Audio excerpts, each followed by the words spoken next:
All right, thank you very much, Wes, and thanks everybody. I will apologize because I don't have much of a voice today. So the audio quality is a little shaky on my end right here. But thanks for joining in. And as Wes said, I am really hopeful that out of this presentation today, everybody has some ideas about ways that either one, you can move forward with salt reduction on your campus on your own, or two, ways that you can collaborate with SaltWise on your campus, because my feeling is there's probably a great deal of potential for salt reduction throughout the UW system, just as we're seeing in municipalities and private companies and schools across the state. So with that, we'll share a few slides.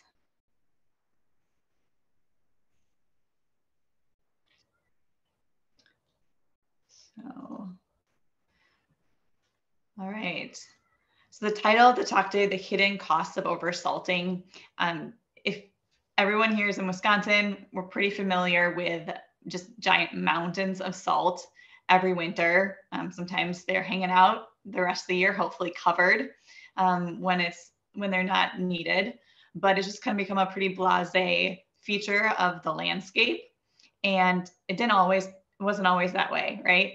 And since the 1950s, 1960s, salt has been a cheap, effective de-icer, and the thought has just started to be, well, some's good, more is better. Let's go, salt those roads, get people where they want to go, even if it's Target in the middle of the snowstorm. We can make that happen. And social expectations then have just been ratcheting up and up, especially in southern and southern Wisconsin, more urbanized areas of the state. But of course, everyone here in the sustainability world understands that what we do to our land happens to our water as well. Nothing goes away, right? So all of the salt, literally all the salt that we bring into Wisconsin, because it didn't come from here, we ship it in on barges and rail cars, and we're shipping all of it eventually to our water, our fresh water. And that's true for road salt, water softener salt, the salts and fertilizers, salts used in dust suppressants, all of them going to our water. So it's starting to get kind of salty. And as we think about sustainability, the whole idea of sustainability means that long-term vision, right? We can't just be thinking about what we're doing today, what our needs are today, what's the impact of this long-term. And trying to think more of that triple bottom line, the cost of salt is going up. So it's almost tripled in the last 20 some years. That really helps our case here to reassess how we're doing winter maintenance. The counties and the state are really feeling the pinch of this the most. And so the Wisconsin DOT has done a lot of education with county highway departments to make sure that they are calibrating their equipment every single year, multiple times a year, that they are using better technologies, incorporating the use of brine, and those practices are enabling counties to reduce salt use by 50%, sometimes even up to like 70%, 70%. So again, opportunities to reduce salt use are definitely out there. It's not just the cost of salt. Salt does damage to our vegetation. This is an estimate of national costs of salt use. Damage to our infrastructure. Of course, we're not always paying for that, upfront cost of what salt is doing in terms of premature aging of bridges and roads and highways, etc. But it's happening. About $3 billion of damage to personal vehicles a year, estimated by AAA. And so all in all, there was a study out of Washington State that said for about every dollar we spend on salt, we're doing $10 of damage to our infrastructure, vegetation, etc., not even looking at water. So, like I said, a problem across the state. This data was gathered from DNR USGS sites across Wisconsin. And naturally, we'd see all purple dots there. We do have freshwater, amazing freshwater resources in Wisconsin, 0 to maybe max like 10 milligrams per liter chloride in some of the areas where we have ancient sea brines, but pretty much 0 across the state. We're not there anymore for the most part. And like I mentioned, one of the worst areas is right on Milwaukee. very heavily urbanized area. We're also seeing a salt plume, salinity plume here coming out of Marshfield. Trying to dig into that a little bit, but maybe if we've got folks from UW Marshfield campus, they'd be willing to help kind of be some eyes and ears on the ground there. So to put those numbers in context, like I mentioned, naturally pretty much zero, not there anymore. EPA sets the chronic toxicity threshold at 230. DNR has set ours a little bit higher. I think that's going to be probably coming down in the next few years. We have a chloride working group right now that's just internal to the DNR that got started this year. And I think it's Michigan just reset their levels, the chronic toxicity level, and it's 100 something. I don't remember exactly what it is. So newer research is showing that aquatic organisms are having negative impacts when salt concentrations, chloride concentrations get up to that like 100, 200 milligrams per liter. And then we have a secondary limit, acute toxicity limit, saying if you are an organism in water that's that salty, even for a very short period of time, you're going to have some negative consequences. And then, like I mentioned, in southeastern Wisconsin, the sewer pack here is the Southeastern Wisconsin Regional Planning Commission. They are just finishing up a 2-year study looking at concentrations in some streams in their region, and they were seeing concentrations above 3,000 milligrams per liter. USGS data from about like 10 years ago now, and again, southeastern Wisconsin around Milwaukee, had concentrations above 7,000, so 10 times over that acute toxicity limit. And to put that in perspective, if everyone here is a chemist, 1 teaspoon of salt in 5 gallons of water gets us up to that Wisconsin DNR limit of 395. So one kind of easy kind of marketing outreach message telling people 1 teaspoon of salt pollutes 5 gallons of water. And every 1 teaspoon of salt that we can prevent from going down is saving 5 gallons of water. Just to dig a little bit more, because I think we do have a few Milwaukee area folks on this call. This is just some of the initial data that came out of that sewer pack study. This is their grab sample data. They were also running continuous conductance, but we don't have all that. They don't have a calibration curve for that yet. But you can see here, the red dashed line is that chronic toxicity limit, black dashed line, the acute toxicity limit. You see those spikes in the winter. But what I'd also draw your attention to is that if you're looking year round, we're not going back down to zero, right? So this is not just a winter problem anymore. So what's going on? Why are our streams up in the hundreds of milligrams per liter, even in the summer months? It's because we've salted our groundwater. So in the summer, we're recharging our streams and our lakes with salty water. So that I'll dig a little bit more into that. It's going to be a longer term solution there, a longer term problem. But looking at the impacts to organisms, this research came out of the University of Toledo. Bill Hintz is one of the leading researchers looking at the impacts of salt on freshwater organisms. So we're seeing reductions in growth, reductions in reproduction, higher susceptibility to parasites by fish, salamanders, frogs, and then going down the food chain, it's actually finding out that zooplankton are some of the most sensitive species. So as zooplankton populations go down, that means we're going to have more algae, so greener, murkier waters as they get salty, and then of course less food going up the food chain. At the more ecosystem level, what we see.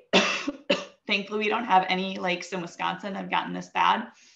But when salt water is coming in or salt's coming in, salt water is more dense, right? So it's sinking down to the bottom. Our lakes naturally flip over a couple times a year. But as we end up with that really dense salty layer at the bottom, that inhibits lake turnover.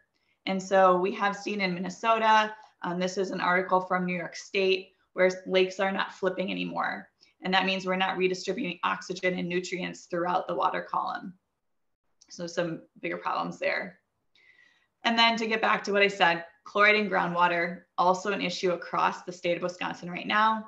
Just like with surface water, we should be in this none, right? For the most part, we're not there anymore.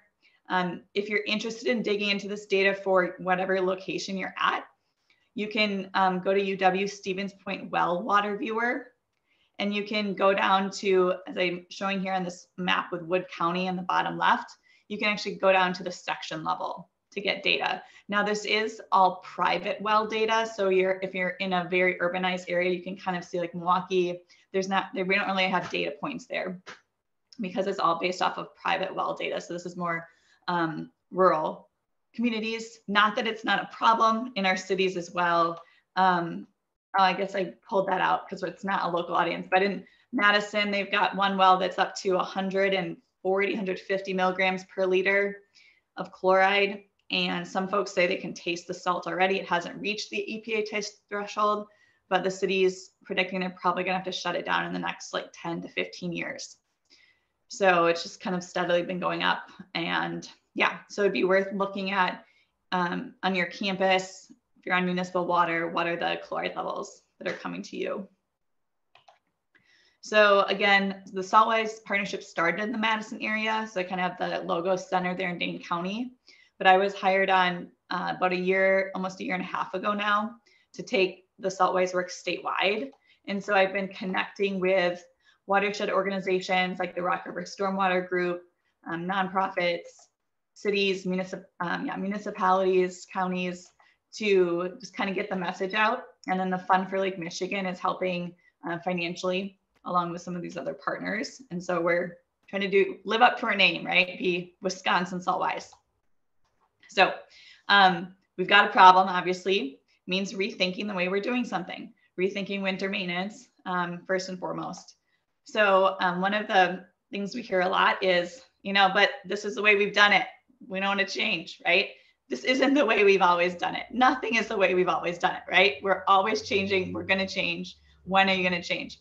So I thought I'd put up here, it's kind of fun, a picture of some guys rolling snow. So they would pack the snow down, and that was the way we always did it for a while. Little photo here out of Vermont. So we gotta let go of that. We gotta think forward. What are we gonna do now? How can we be more sustainable? So the city of Cudahy, just south of Milwaukee, took a look at their program, so we can do better. They calibrated all of their equipment. You can see drastic reduction here before calibration. Truck was putting out 850 pounds when it was supposed to be putting out 300 pounds per lane mile. So calibrating that down meant they were, cut their salt use in that particular truck, right? Almost a third. So calibrating equipment overall, system-wide, they said, led to a 50% salt reduction.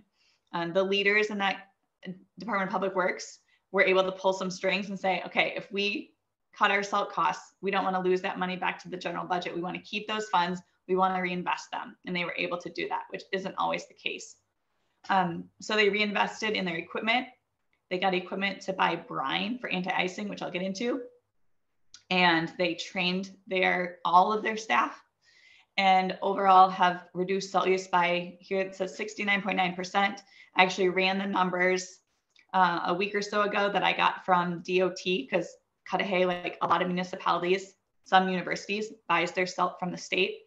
And the last 2 years, they've actually purchased, it's like 26% of the salt that they purchased 10 years ago.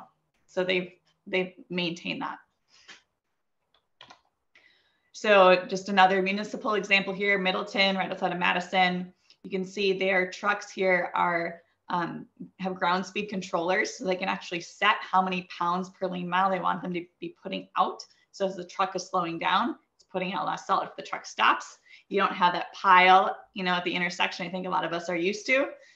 It's not on the driver to remember to turn the salter off every time he or she stops, right?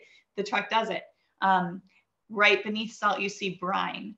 So this says 7 gallons per ton. So that's fairly low, but a lot of municipalities now I should say private contractors too, some are adding brine to their rock salt. So that pre-activates it so it can work faster, work immediately. Also, by pre-wetting salt, when it goes down, it stays there. It's not bouncing. DOT estimates about 30% of salt is bouncing off into ditches, off the roadway. Not effective use of dollars, not effective use of this chemical, which is a toxic pollutant, right? So pre-wetting is really big. Middleton found out that by these upgrades and the use of brine, they've reduced their salt use by 50%. So my next slide here is the private company. And I don't have any, I apologize, any slides from universities, but we do have some universities that have been making some changes. And I know Wes could talk about Whitewater afterwards if people have questions. Maybe some of you could speak to what's happening on your campuses too, would be great. But the Bruce company has reduced their salt use 50% again through training, calibration, and then I mentioned an anti-icing.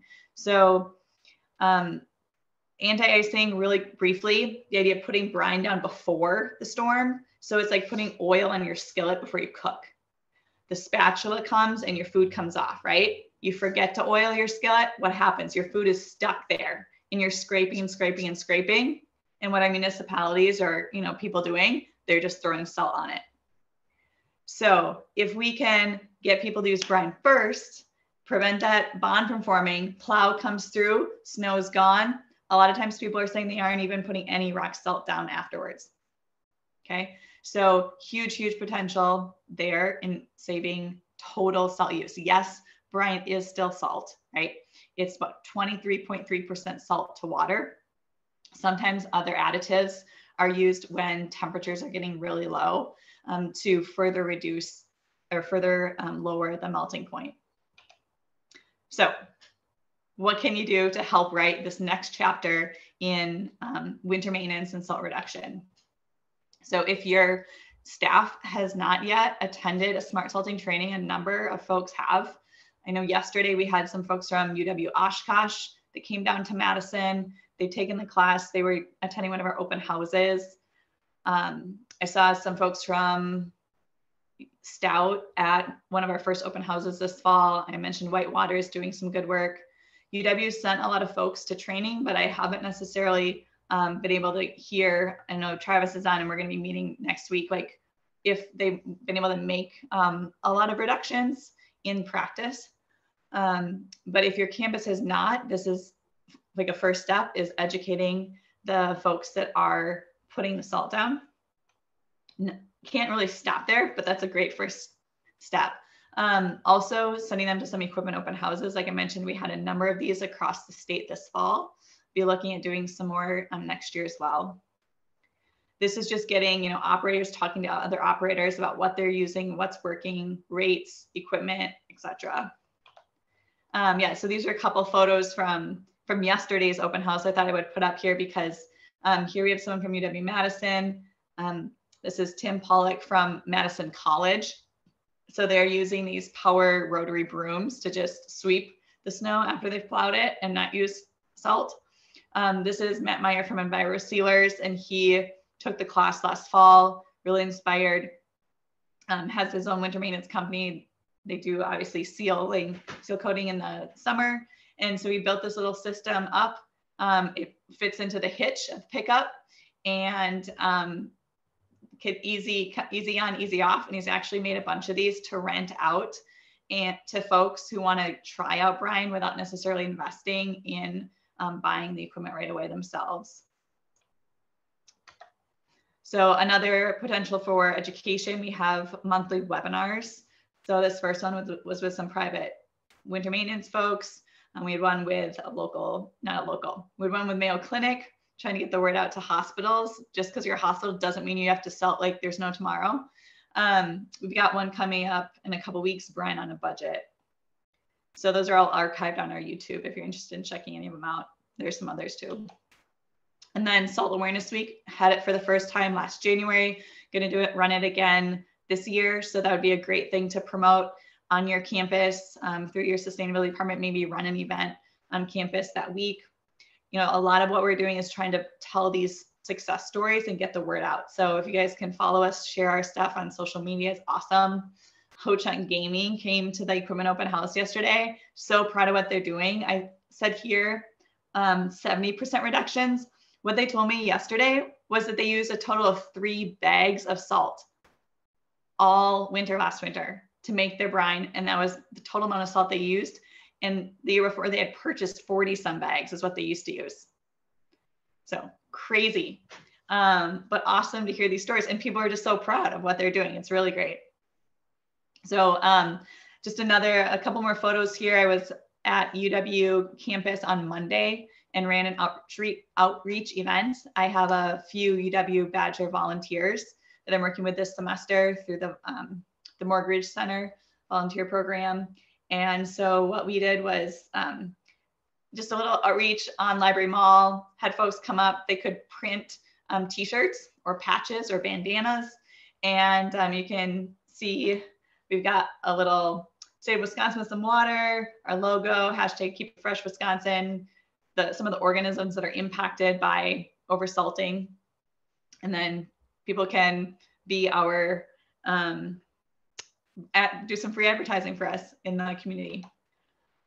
Also ran some salt paddles. So if you're interested in doing this on your campus, would be great. I did like 4 or 5 of them, one with Fox Wolf, and then UW Oshkosh reached out about running one. So I ended up having my the outreach staff from Fox Wolf lead this one at UW Oshkosh's campus. So all the students learned about salt pollution. They went out, they sample, and were able to take a chloride measurement, kind of a base measurement in the summer. And then potentially some of them might be volunteering this winter to be getting some measurements of chloride concentrations kind of post-storm and just, see what's out there. This is actually through the Isaac Walton League will provide free chloride test strips for folks all across the US. So be a cool thing to get going on multiple campuses as well. And then I did want to throw out, I know this is supposed to be road salt focused, but a number of campuses are in areas of Wisconsin where you're probably using water softeners. And that also contributes to the problem. So I was able to get some old water softeners this summer and emptied out the resin, put some concrete in, did a little bit of math so that they'd work as buoys. Worked with a local boat rental company, Madison Boats, and they put them out there for us, painted them. And we got some coverage on local TV, and Wisconsin State Journal wrote up an article. So trying to get, I don't think most people recognize that when you put salt in your water softener, the wastewater treatment plants cannot remove that salt. So it's like dumping that salt into the stream eventually. So awareness, I feel like, is number one step. If you have water softeners on campus, taking a look at them, are they running efficiently? Can they be optimized to run more efficiently with what you have? If not, maybe it's time to replace them. And then salt-free alternatives are out there. So definitely something to take a look at. And I'm sure the people on your campus who are hauling around bags of salt would be happy to hear about some of those. And then brine reclamation. Here's a photo of Mike Gresh. He is the facilities manager at the Lucky Building on UW campus. And he's got brine in this tank here, gonna go spray it out around the kind of sidewalks around that building. All of that brine came directly from the water softener. So he's he's capturing that discharge brine. So one, pulling that brine out of the waste stream. Madison Metropolitan Sewage District loves him. And 2, using a way more efficient type of de-icer.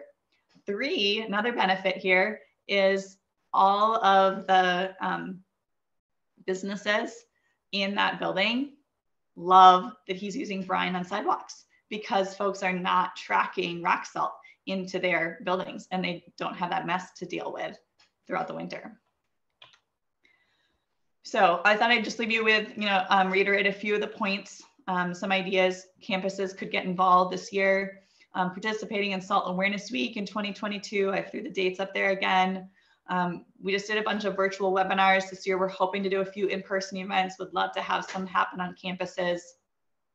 Again, supporting your campus crews. So any facilities staff, helping them to get some training.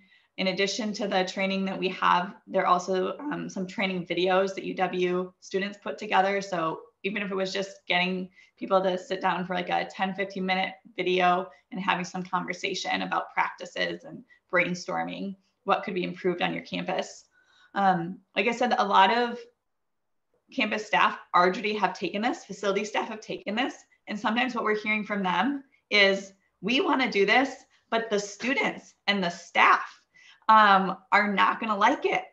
And these are not folks who necessarily have much of, a loudspeaker out to the campus, right? So I think this would be a great partnership for facility staff with your sustainability departments to step up and speak for them or help get their faces out there. This is what we're doing. Like our staff is not going to, like maintain this stairwell and that stairwell both to this building. We're going to do one. And this is why, because we're trying to be SaltWise this winter. Or, we're out here with brush tools and you're not going to see rock salt. That doesn't mean we're not taking care of it, but you're not going to see rock salt because, and helping them so that they don't have to defend all of these choices. So I kind of put that out there as collaborative campus outreach, making sure you're connecting with your facility staff and helping to support them. And then, yeah, as I mentioned before, celebrating their successes. I'm sure you're all really good at doing that on your campuses already. And then, got to throw out there, help us out on social media. If you guys can like what we've got, if you have staff, students that want to create some things and send them our way, that's awesome. Yeah, just trying to get the word out anyway. So I think that's what I've got for you. If anyone has questions, I can take those.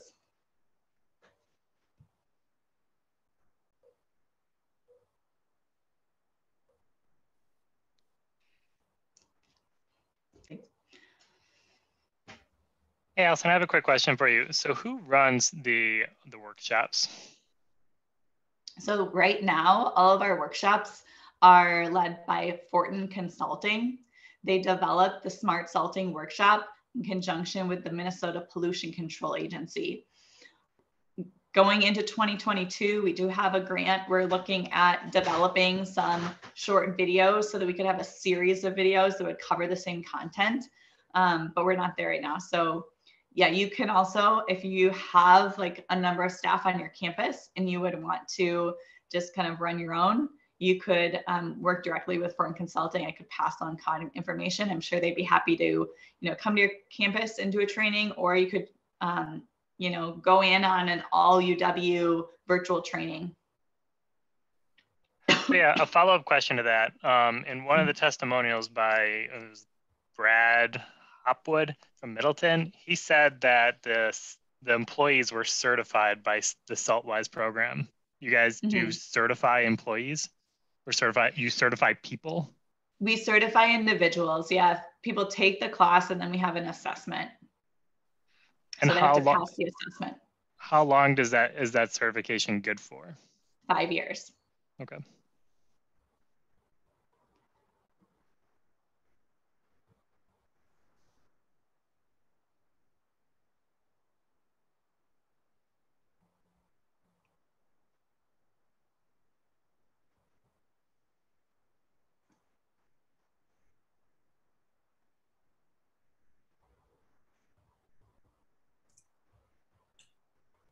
Are there any other questions or comments for Allison? Just really impressive and innovative engagement. Really neat, Allison. Thank you. Thank you. Allison, you said you had some student volunteers at the UW-Madison campus. What other staff do you have around the state, volunteer or otherwise? Are there other universities participating in something similar, or what is your, who besides you is involved in the program? Yeah, so like I said, SaltWise started in the Madison area. And so the partners we have on our, various committees very heavily represented by folks in the Madison area. So we've got Madison Wastewater Treatment Plant, Dane County, Madison-Dane County Public Health. We got some folks from Wisconsin DOT. And then I'm trying to think, Capital Area Regional Planning Commission. Like like going then more kind of statewide, like sewer pack, a lot of the logos of the watershed organizations I shared with you. But everybody is just kind of, like kind of volunteering, joining in, adding things as they can. I'm the only full-time staff person. And then, yeah, I work with some volunteers locally in Madison, the student volunteers. And then sometimes I have some adult volunteers too, through different like friends groups. Yeah, and then I mean, it's like all the municipal partners, right? So like I said, it was like 9 or 10 equipment open houses in October through yesterday was our last one. And that's all, yeah, different municipalities that have been leaders. And I'm just trying to give them, a platform to talk about what they're doing. And then we were inviting in neighboring municipalities, anybody who was interested, and yeah, just talking about what they're doing and getting other folks to take some steps.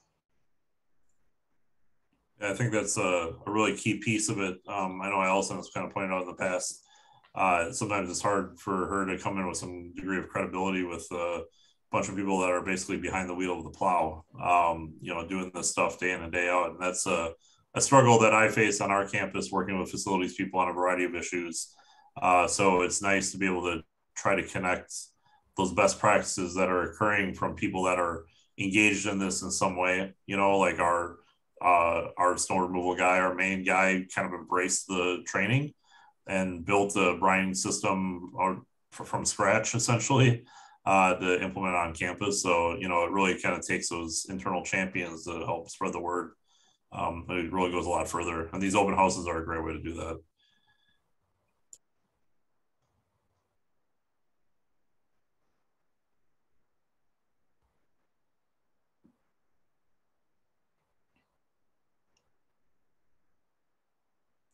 All right. If there aren't any other questions, I'll pop off and let you guys continue. But yeah, I can type my contact information, just wisconsinsaltwise@gmail.com into the chat. Please don't hesitate to reach out. Yeah. Thank you. Appreciate it. Thanks for coming today, Allison. We really appreciate the information. As always, it's one of those topic areas that I didn't really think a lot about until it started to kind of hit my radar as far as, this specific initiative. And it's a great opportunity. It's got a lot of really obvious sustainability overlap. So, and it leads to cost savings for the department. So it's a good way to engage them. Yeah. The direct cost savings through salt and dealing with supply chain issues on salt like we've had in the past. It's definitely an important piece for all campuses. So thank you very much. Yeah, thank you. Reach out if you need anything. Happy to, always connect people and resources. And yeah, thanks again. Take care, everybody. Have a great day. You too. All right, with that, I think Brad, our wonderful